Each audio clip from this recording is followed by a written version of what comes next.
Bueno, buenas noches. Buenas noches. Veníamos hablando sobre ese paso a lo que es la contemplación. Y la contemplación, más allá del achuchón y el abracito y la ternurita, digamos que tiene un significado muy profundo desde nuestro punto de vista, porque la contemplación viene de una palabra latina que significa algo así como mirar más allá, ¿sí? Y Observar también. viene de una palabra latina que es contemplum, que era una parte como una plataforma en el templo donde la gente se paraba a ver más allá, a tratar de intuir lo que había ya, digamos que no revelado, más guardado. Y entonces ese contemplum nos lleva a pensar que para poder estar en ese estado hay que entrar en un estado de silencio interior. Y el silencio interior no es otra cosa que el desapego, una lección grandota de desapego a los pensamientos y a las sensaciones. Gracias. Entonces, ese desapego a los pensamientos y a las sensaciones es una manera en la que estamos diciendo estar completamente enfocados, ¿sí? ¿Y qué es estar enfocado? Es no perderse en las ramas, es irse a lo más importante, a lo que realmente es significativo, a lo verdaderamente esencial, aquello que no debería ocupar más que el espacio solemne y claro de lo que nos interesa en ese momento. Entonces, estar enfocados es no solamente un fenómeno óptico desde ese punto de vista, sino que es estar en un estado casi que de gracia. ¿Se acuerdan que hemos hablado de esto? Y ese estado de gracia es un estado en el que no se juzga y en el que no hay separatismo. Es un estado en el que el pensamiento siempre va dirigido a que haya un nosotros que reemplace al yo, ¿sí? Porque vivir en el yo es vivir en el aislamiento, en el ego. Y vivir en el yo es como la gota de agua que se separa del mar, pero cuando la gota de agua se une al mar, entonces recupera todo el potencial de la esencia. Alejo, también es muy bonito cuando uno dice que está centrado, porque entonces está desde el centro, pues, y ahí es, entonces no juzgo, no tengo que Exacto. Ese estado de gracia es estar ahí, es estar en el centro, es estar de corazón, es estar en presente, es estar en ese único tiempo que debería ser el que conserva la presencia del ser. Entonces, cuando estamos ahí metidos, estamos haciendo una cosa que realmente nos permite a nosotros encontrarnos no solo con nosotros, sino encontrar a los otros para que así seamos una única unidad. Entonces ese nosotros va mucho más allá en la búsqueda de la unidad. Y entonces la búsqueda de la unidad no es otra cosa que volver a darnos cuenta de que somos siempre producto de una fuente. Y estar con la fuente significa regresar al origen. Y el origen lo divino. no es otra cosa que exactamente lo divino. Y lo divino escrito así, en mayúsculas, porque es la máxima expresión de la perfección. Y es a través de lo divino, desde donde nos conectamos, entonces, con la esencia misma de lo divino, que no es otra cosa que el espíritu. Y estar en el espíritu, ya lo hemos dicho, es inspirarse, ¿sí? Inspirarse. Inspirarse es permitir volver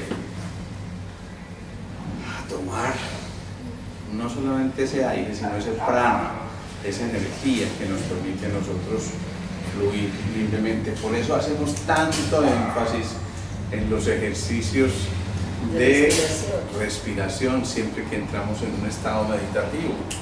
Y estar en ese estado meditativo es entonces opacar el ruido que genera la separación. Y el ruido, ya lo hemos dicho, está en las emociones. Entonces, controlar las emociones es opacar el ruido para entrar de nuevo en contacto con la fuente. Si entendemos eso, vamos a entender que hay 3 pasos muy importantes para volver a entrar en contacto con el espíritu.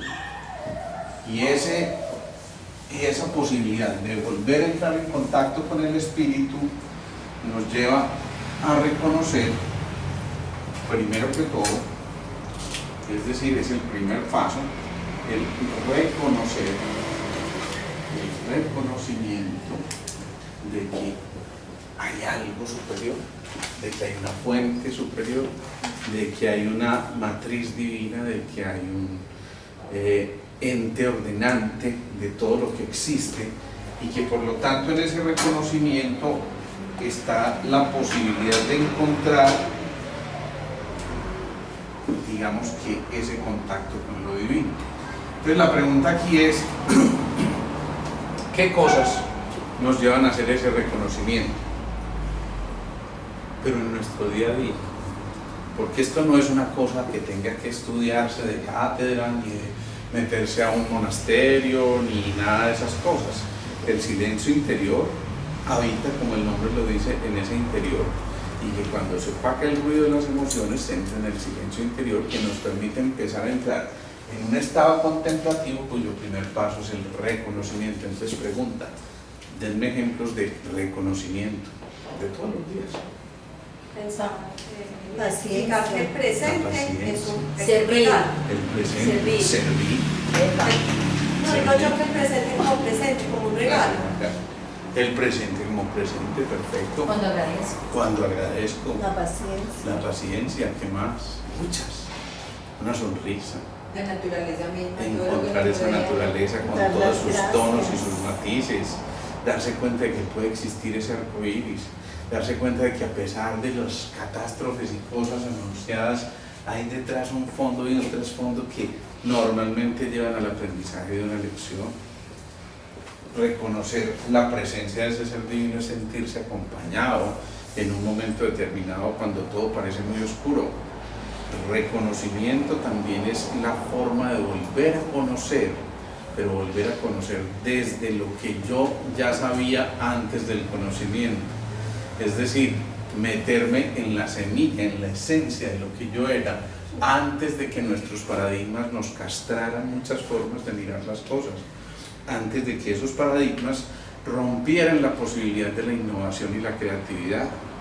Reconocernos y reconocer ese ser divino para encontrar el espíritu no es otra cosa que volver a darnos cuenta de que nunca estuvimos aislados, de que en realidad los problemas no son otra cosa que una energía densa, y que por lo tanto esa energía densa se vence con una energía mucho más sutil, y esa energía más sutil está en los pensamientos de unidad, en los pensamientos de fusión, en los pensamientos que se derivan del amor y que dejan atrás al temor, ¿sí? Después viene la segunda fase, fundamentalísima,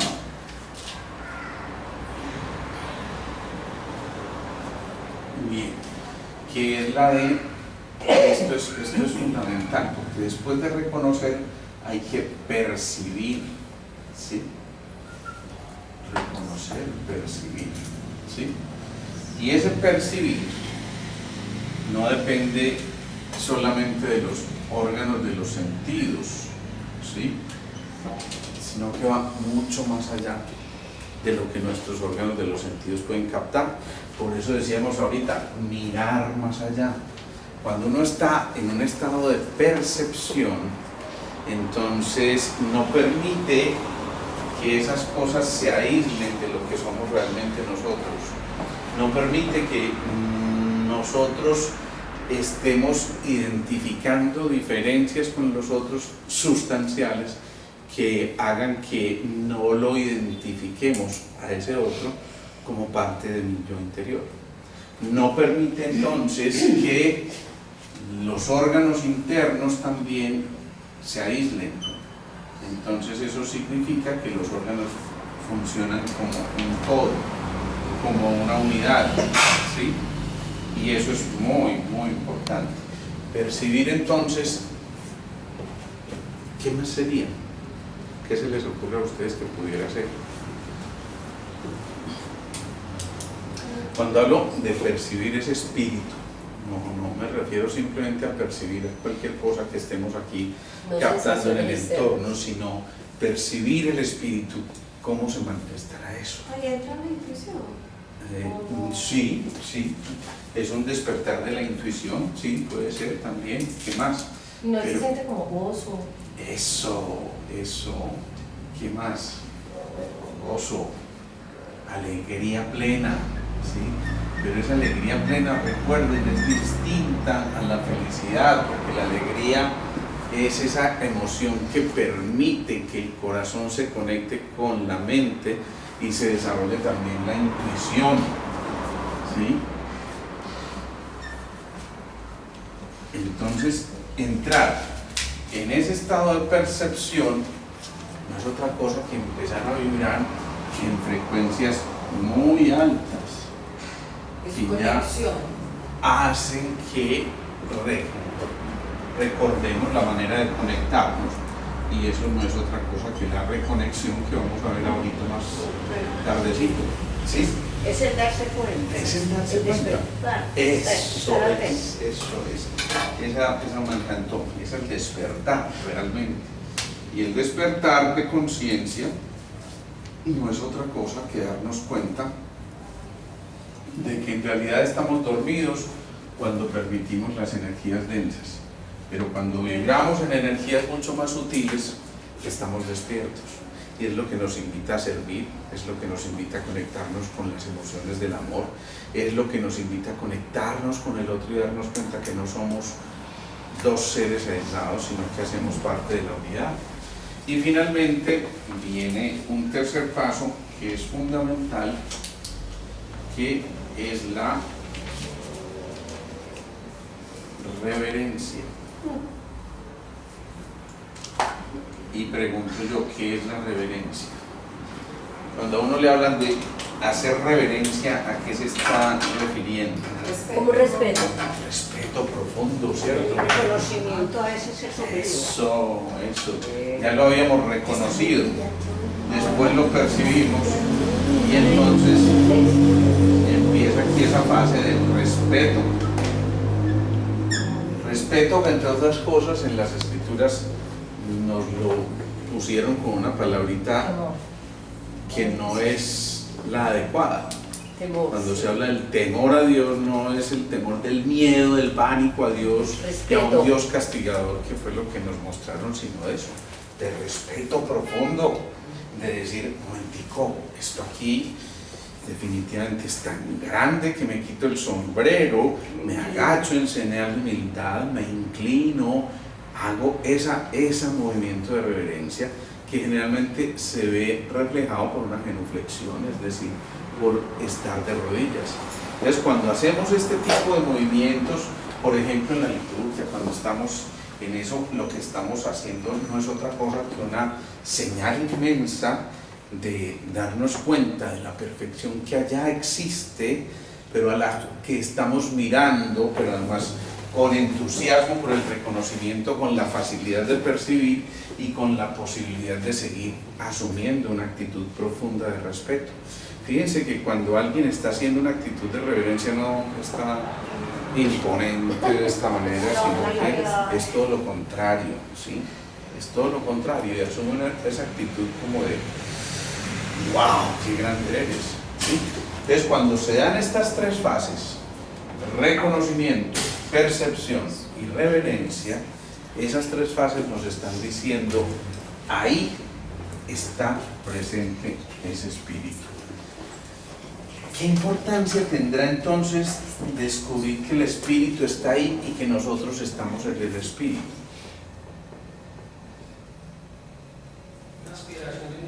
Yo soy ese espíritu soy yo soy el espíritu. Somos ¿No es otra co-creadores. cosa que, ¿ah? Somos co-creadores. Somos co-creadores. Ahí empieza entonces a darse cuenta el ser humano que es que no está aislado como la gotica que les dije ahora, sino que hace parte de un gran todo y que en ese todo solamente puede entrar a ese proceso desde el reconocimiento, la percepción y la reverencia si hace un ritual muy importante. Un ritual fundamental que en nuestra religión lo llamaron un sacramento. ¿Y cuál será ese sacramento? ¿Ustedes qué dicen? Comunión. Claro, la comunión. Comunión. La comunión es la comunión. Entonces, comulgar no es otra cosa que volver a hacerse conscientes de que el espíritu está en nosotros, de que nosotros somos ese espíritu y de que ese espíritu habita en cada uno de nosotros. Es decir, el proceso de la comunión va mucho más allá de probar la hostiecita y el vinito, qué maravilla, nunca falta el goterero por ahí, ¿cierto? Sino que lo que estamos diciendo es que ahí, en esa común unión, estamos reconociendo que nunca estuvimos separados. Por eso entonces lo que nos dibujan con lo del pecado no es otra cosa que el separatismo de esa común unión, y la invitación en ese sacramento es, hombre, acordémonos, realmente no estamos separados. Y cuando logramos hacer esa comunión, la sensación que se tiene cuando se hace de manera consciente, metámosle aquí la conciencia, es una sensación de infinita paz, de infinita alegría, de infinito gozo, de infinita grandeza, pero sobre todo de infinita comunicación con el ser superior, ese ser superior que nos invita a cambiar nuestro orbital para poder empezar a vibrar en frecuencias tremendamente más altas, ¿sí? Y ese orbital, es decir, para cambiar de un orbital a otro, tiene que haber una cosa muy importante. ¿Qué tendrá que haber para que haya un movimiento de un orbital a otro? Cuando a nosotros nos enseñaban, ¿se acuerdan? La física del bachillerato, la química del bachillerato, los electrones de valencia. Rico, como disfrutamos de los Y entonces, ¿qué eran? ¿Se acuerdan? ¿Qué eran los electrones de valencia? Bien, bueno, pasaron las pausas. Muy bien, soy el hombre. Dale, Carlos, estás que te mordes la lengua ya recordando. ¿Sí? ¿Ah? Los que están, por lo menos los que se pueden compartir y empezar a ser parte de otros orbitales. Entonces, ¿qué pasaba? Que para que se diera ese movimiento tenía que haber una cosa que se llama excitación, ¿sí? Y había una fuerza excitadora que era suficientemente fuerte como para lanzar ese electrón a contactarse con otra espiral distinta de conciencia. Es decir, con otra espiral que en este caso, desde el punto de vista de la materia, no era otra cosa que la invitación a descubrir el espíritu dentro de la materia. Y por eso no podíamos ser uno. Y ahí es donde está el misterio de la Santísima Trinidad, de cómo la materia entonces se contacta con la voluntad y surge el hijo, la madre, el padre y el hijo, la tríada. Y esa tríada entonces nos está diciendo es necesario que exista una excitación para que eso se dé. Y si traducimos esto al lenguaje de lo que corrientemente hablamos en estas charlas, esta excitación ¿se les corresponde a ustedes con alguna molécula o no? Dopamina. Claro, con la dopamina. Entonces, ¿qué significa? Que necesitamos dopamina, necesitamos vivir la vida con pasión. Ojo a lo que les estoy diciendo. Necesitamos dopamina, necesitamos vivir la vida con pasión para poder generar la suficiente excitación que nos permita entrar a orbitales de conciencia mucho más sutiles que a su vez nos permitan entrar en contacto con el Ser Supremo. Por eso, ojo a lo que decíamos ahorita, cuando se pierde la alegría, entonces viene el llamado al orden, ¿sí? Y alguien que tiene, por ejemplo, un cáncer de pulmón, que perdió la alegría por alguna circunstancia real o ficticia, porque muchas veces son imaginarias, entonces hace que no se logren liberar moléculas de excitación, le hace dopamina e incluso serotonina para que se vuelva a conquistar la alegría. Y cuando se pierde ya esa alegría, aquí no hay reversa. Aquí no hay reversa, porque el pulmón entonces, que maneja las tristezas, empieza a renunciar al consumo de prana, de energía vital, de chi, de orgón, de todo eso que está ahí disponible para nosotros y que simplemente se nos olvidó respirar. Por eso a veces cuando estamos muy confundidos, muy angustiados, muy desesperados, de pronto hacemos ¿sí? Y hay una sensación de cierto alivio, hay una sensación como de que uy, ya me olvidé de todas estas cosas. Si eso está pasando, entonces fíjense, volvamos a hacer ese movimiento. Si hay excitación suficiente, logramos activar esos orbitales que nos permitan a nosotros empezar a darnos cuenta que es posible de un momento a otro saltar, pero tuvo que haber un impulso muy grandote es decir, que venciera la fuerza de la grave edad que trataba de mantener ese electrón de una manera centrípeta, es decir, unido, apegado. Por eso se recuerdan, como mencioné ahorita, cuando hablaba del estado de contemplación, dije el desapego a los pensamientos y las sensaciones. Esto es demasiado profundo. Si entendemos esto, vamos a empezar a vibrar en orbitales de conciencia muy significativos que nos van a permitir entonces realmente entrar en ese estado de contemplación, que no es otra cosa que el camino más expedito para el encuentro con el espíritu. Yo creo que me voy a volver un poquitito. Para llegar a estos estados de reconocimiento, percepción y reverencia, Sí. No solo tiene que estar pues, como implicado el desapego, ¿qué otro tipo de cosas? Porque para llegar a eso, en algunas ocasiones tuvo que haber un caos impresionante. Sin duda. Entonces, ¿qué otro tipo de Por eso hablábamos de energías densas que se convierten en energías sutiles. Entonces sí, generalmente hay un estado caótico y por eso decimos siempre que hay una fuerza de, ¿cómo se llama? Transformación, que permiten que luego haya un estado de transmutación. Y decíamos que aquí es cuando se da la verdadera alquimia, para que a través de ese estado contemplativo logremos hacer la transfiguración, ¿sí? Y esa transfiguración no es otra cosa que ya la elevación al orbital más alto de conciencia. No sé si me puedo meter como en algo religioso, sino que me acordé de San Agustín, que tuvo pues como una vida muy caótica y era un perseguidor pues como así, y él llegó a esos estados de reconocimiento de un Claro. ser superior. Claro. O sea, lo perseguía primero y luego lo reconoció. Luego lo percibió como algo muy cercano y ya una total reverencia que se convirtió Tal en ese cual, nivel. y generalmente entonces lo primero era que descendían hasta los infiernos, como lo decía, Dante. no, ay, bueno, el santo Ese. aquel, tanto que de amor no muero, no sé qué, ¿cómo A es? San, el poeta, Sí, San Juan de la Cruz. San Juan de la Cruz.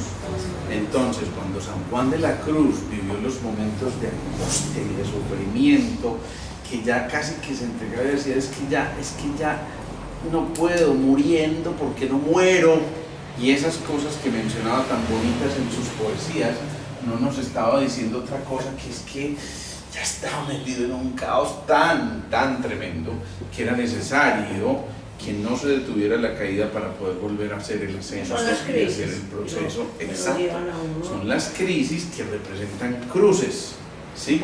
Y por eso pareciera que es como cargar la cruz, pero ya cargar la cruz mirando hacia allá, mucho más. Acuérdense cuando hablamos de las 7 palabras y los 7 chakras, cuando decíamos en tus manos encomiendo mi espíritu, es porque ya se estaba dando cuenta de, listo, allá estamos mirando un poquito más allá. Y en ese estado contemplativo ya el dolor pasó a un segundo plano, me refiero al dolor físico, porque ya se está en un estado de tal levedad que la cruz no es más que un objeto externo, porque se está en un estado de contemplación. Y ese estado de contemplación le permite a uno liberar toda la carga. ¿Sí? Entonces vamos hasta ahí. Grabémonos esas 3 palabritas por ahora. ¿Sí? Alejito, Dime. que de ahí como no entendí muy bien el paso como de la transformación, Sí. transformación Sí, y la transfiguración. Hay un paso que nos lleva hacia el caos normalmente, en el que sentimos Transmutación y transfiguración, esas dos. sí. Hay un paso que nos suele llevar hacia el caos, ¿sí? Lo primero es el caos, La noche oscura del alma. la noche oscura del alma, perfecto, San Juan de la Cruz. Y ese caos no es otra cosa que ese movimiento de la transformación.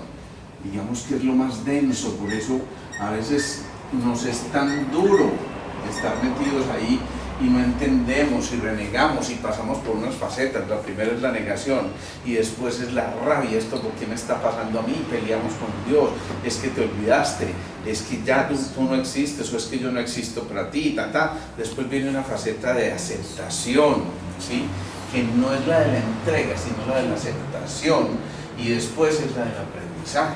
Entonces cuando se van dando todas esas facetas, ya pasamos de la transformación a un emerger de conciencia, ¿sí?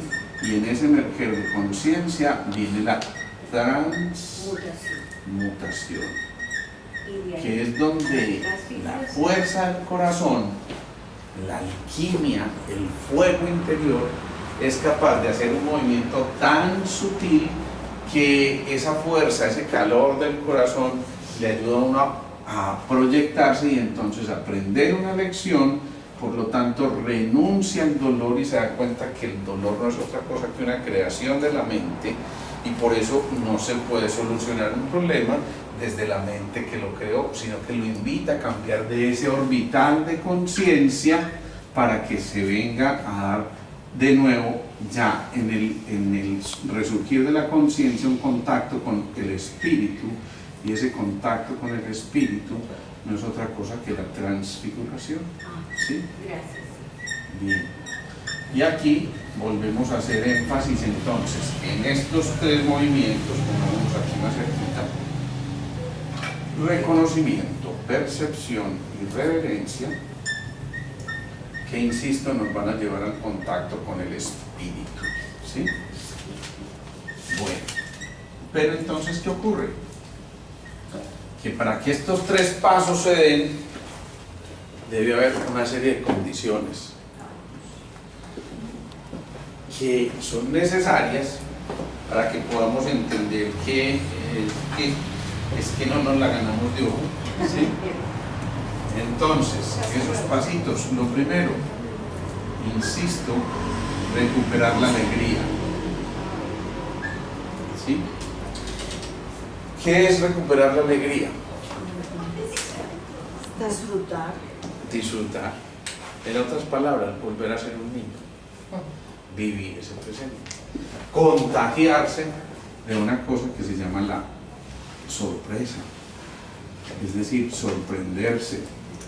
Y sorprenderse, ese asombro no es otra cosa que la posibilidad de nuevo, abrir los ojos y darse cuenta de que existe otra realidad distinta a la que hasta ahora estábamos, digamos que manteniendo como nuestra realidad.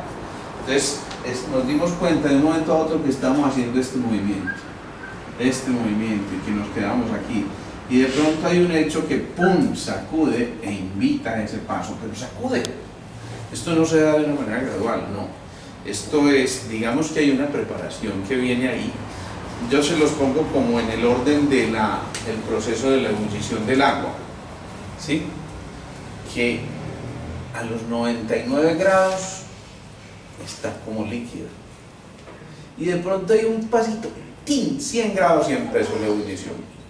¿Sí? Pero no antes, no, se da ahí en ese momento. Y es justamente esa cosita tan sutil, eso tan absolutamente elemental, lo que nos lleva a darnos cuenta de que realmente en nuestra semilla venía una cosa que se llama alegría, independientemente de ese cuerpo donde hayamos decidido encarnar, o de esa familia o ese entorno en el que habíamos decidido encarnar, porque teníamos una misión. Es decir, aquí no existen las excusas, ¿sí?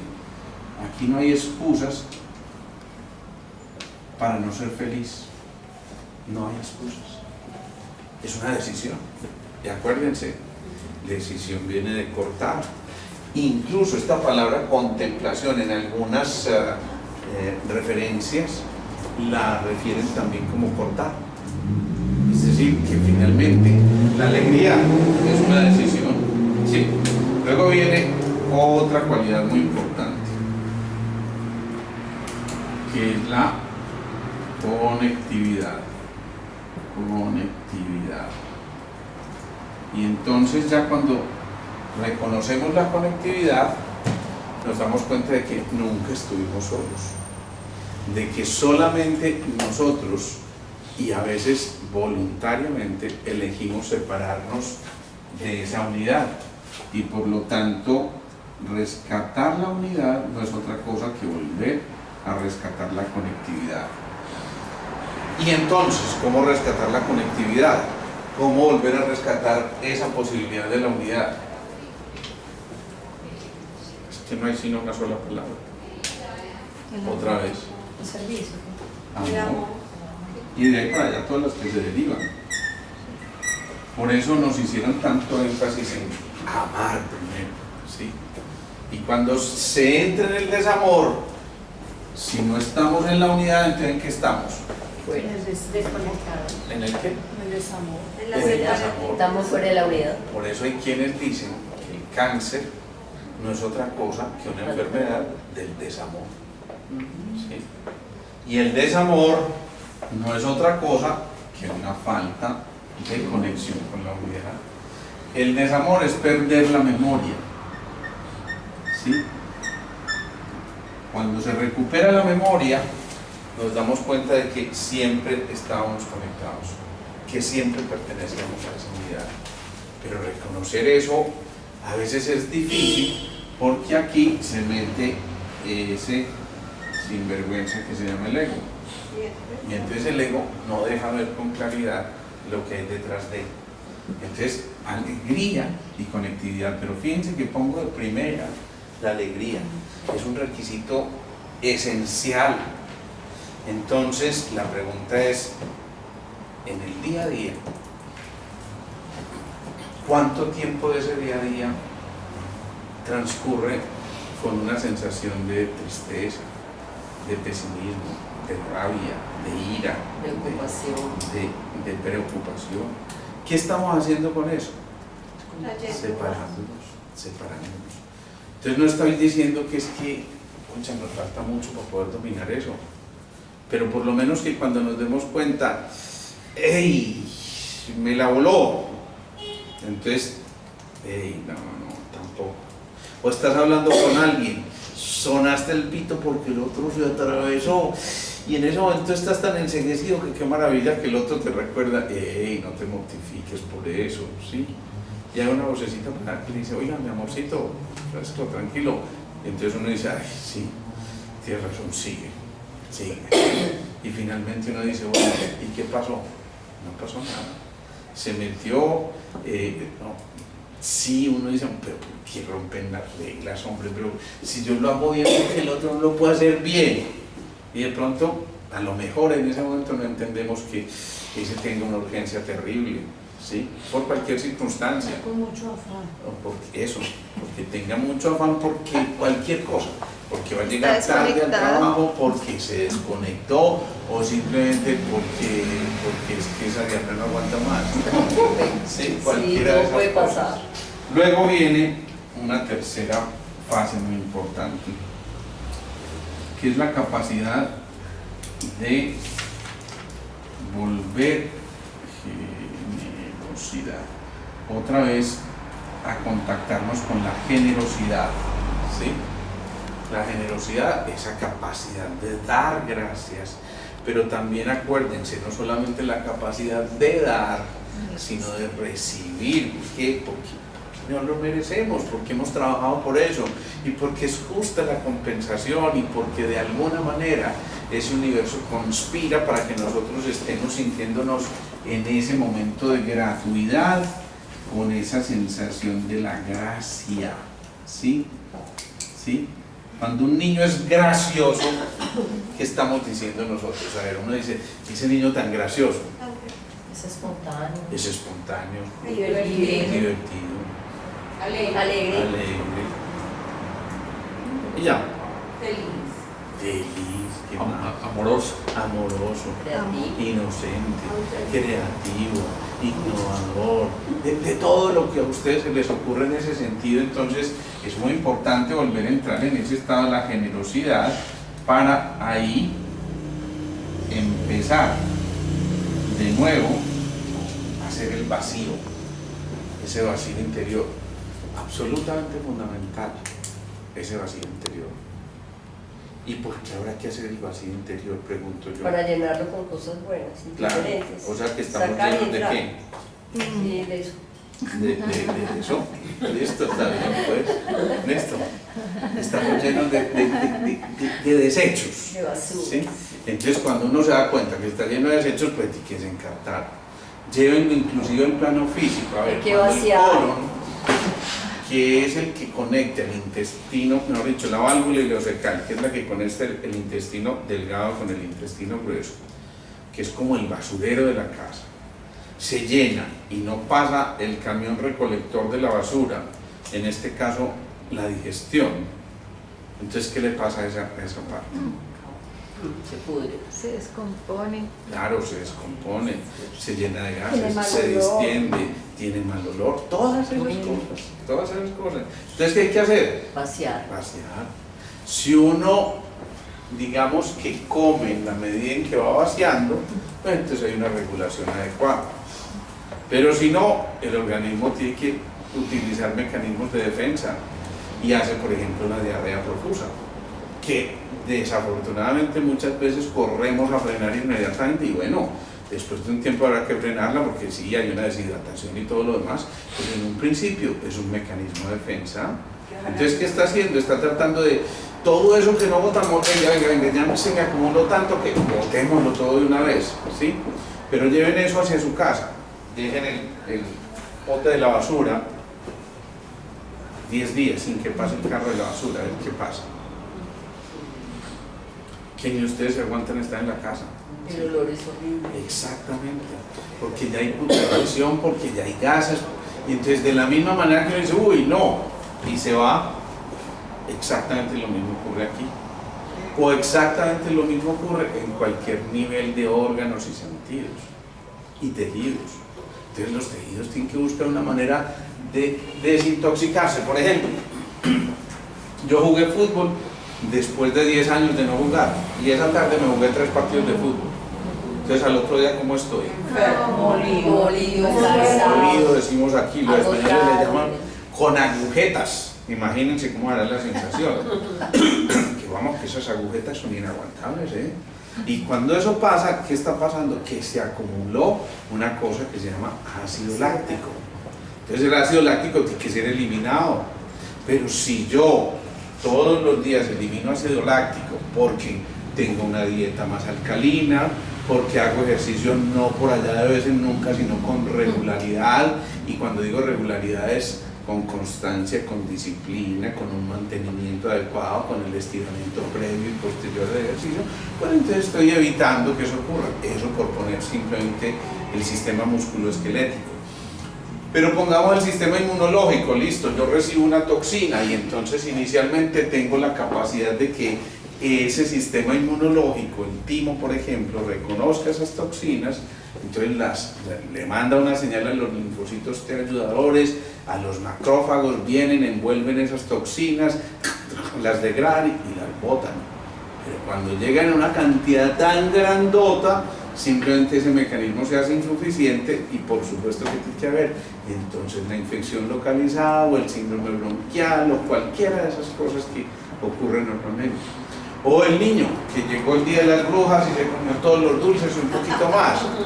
Claro, ¿qué tiene al otro día? El que está muy de buenas, diarrea. El que no, hace itis, amigdalitis, otitis, faringitis, bronquitis, cualquiera de esas itis. Que el sufijo itis significa inflamación. Y se inflamó porque el cuerpo está tratando, a través de ese mecanismo de defensa que se llama inflamación, de, por ejemplo, inflamar las mucosas, y esas mucosas al inflamarse van a botar moco, y en ese moco ¿qué va? Toxinas, ¿o no? Pero corremos a que moco antihistamínico, entonces frenamos esa posibilidad, o el antibiótico, o cualquiera de esas cosas, y entonces ¿qué ocurre?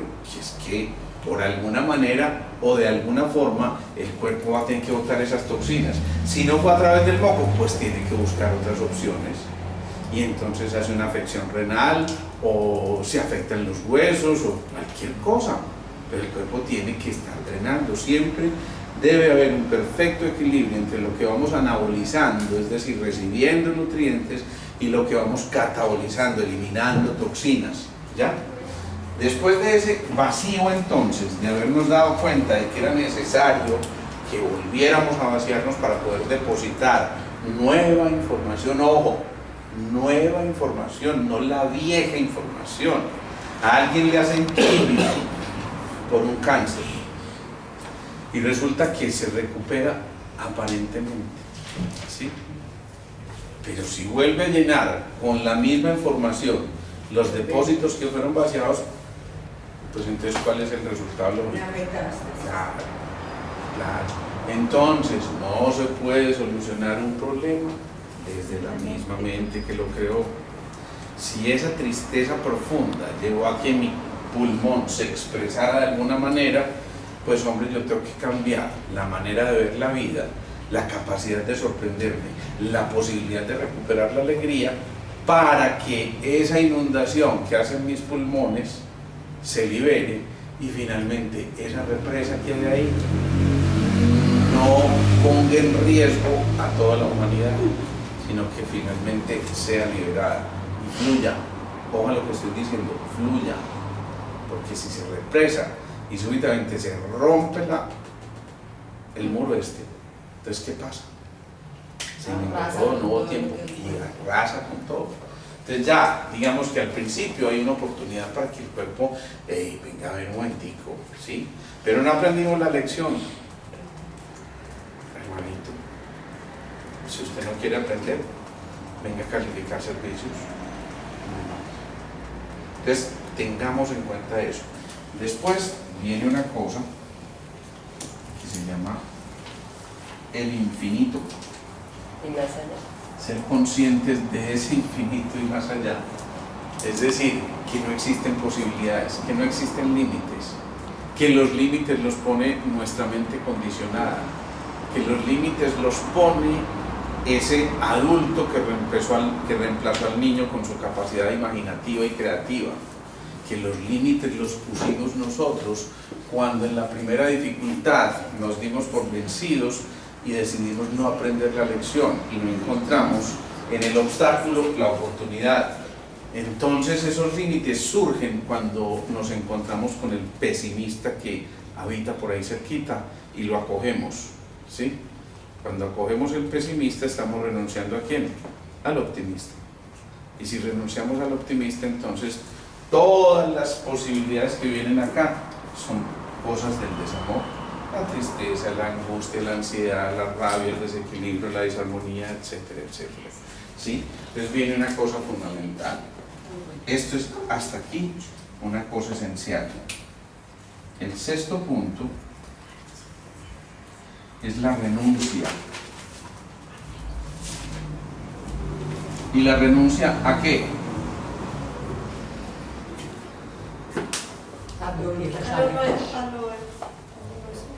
Sí, sí, a lo no esencial. ¿Y qué es esencial para nosotros? La vida misma. Pero lo demás es esencial. A ver, es que alguien puede renunciar a las cosas materiales, a ese rencor que guardó por alguien que por algunas circunstancias se metió en su camino. Alguien puede renunciar a ese jefe que es gruñón y entonces simplemente alegrarse porque tiene un trabajo. O alguien puede renunciar a vivir triste porque su pareja lo dejó, porque existen, como Facundo decía, 7.000 millones de seres humanos que quieren amarte, ¿sí? Es decir, si eso está allá afuera, si eso está ahí latente, entonces ¿por qué quedarnos en lo que nosotros decidimos acoger como si fuera nuestro sin ser realmente esencial? Es lo bueno y lo malo. Claro, es renunciar a eso que identificamos como malo, pero entendido eso no como ese fenómeno de los contrarios que ya hemos dicho, sino como lo complementario.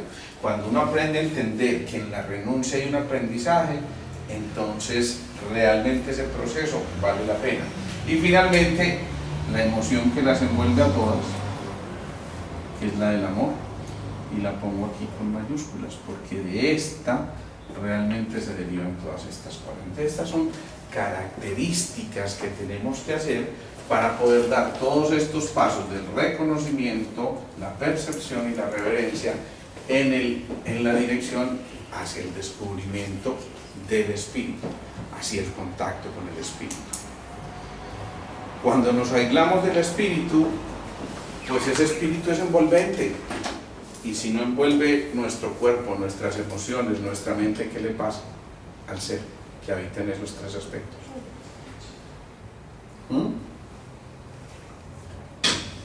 Está perdido en ese Claro. Colapsa, esa es la mejor expresión, colapsa.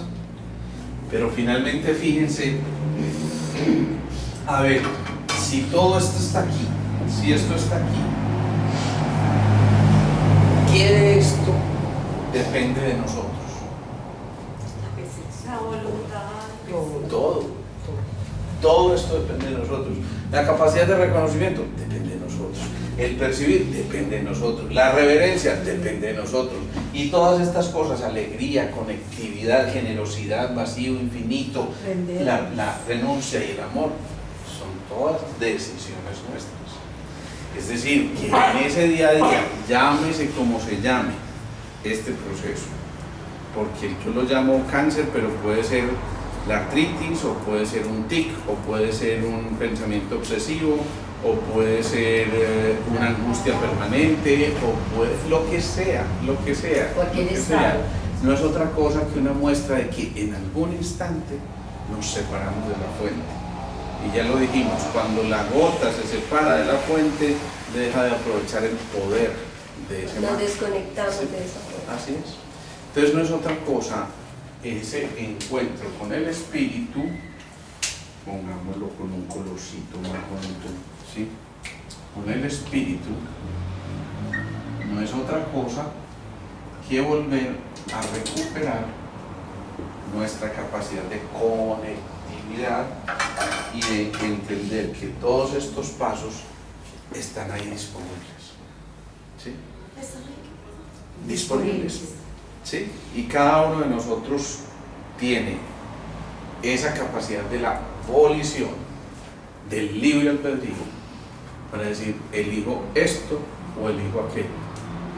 Pero vuelve a ser una elección. ¿Y quién elige por ti? Nadie. Yo, solamente yo elijo por mí. El problema es que a veces estamos tan contaminados de esto que entonces generalmente nos desviamos en la elección y dejamos o preferimos al ego en lugar del espíritu. Y ya lo hemos dicho, el ego y el espíritu son como el agua y el aceite, no pueden estar juntos. Una de dos, o estamos en el espíritu o estamos en el ego. ¿Será muy horrible estar en el ego? No, eso es un aprendizaje, ¿sí? Por eso no hay que luchar contra el ego, sino que hay que contemplar al ego. Pero insisto, contemplar en esta acepción de la palabra. No es a que, venga para acá, ego querido. No, que no. Es a observar con profundidad, es mirar más allá de ese ego y tratar de entender lo que está ahí por aprenderse, para que detrás de todo eso se revele la esencia de la obra. Por eso entonces, cuando se revela la esencia de la obra, se quita lo que sobra al mar. ¿Sí? ¿Vamos hasta ahí? Bueno, preguntas, dudas, inquietudes. ¿No? Bueno, entonces vamos a terminar.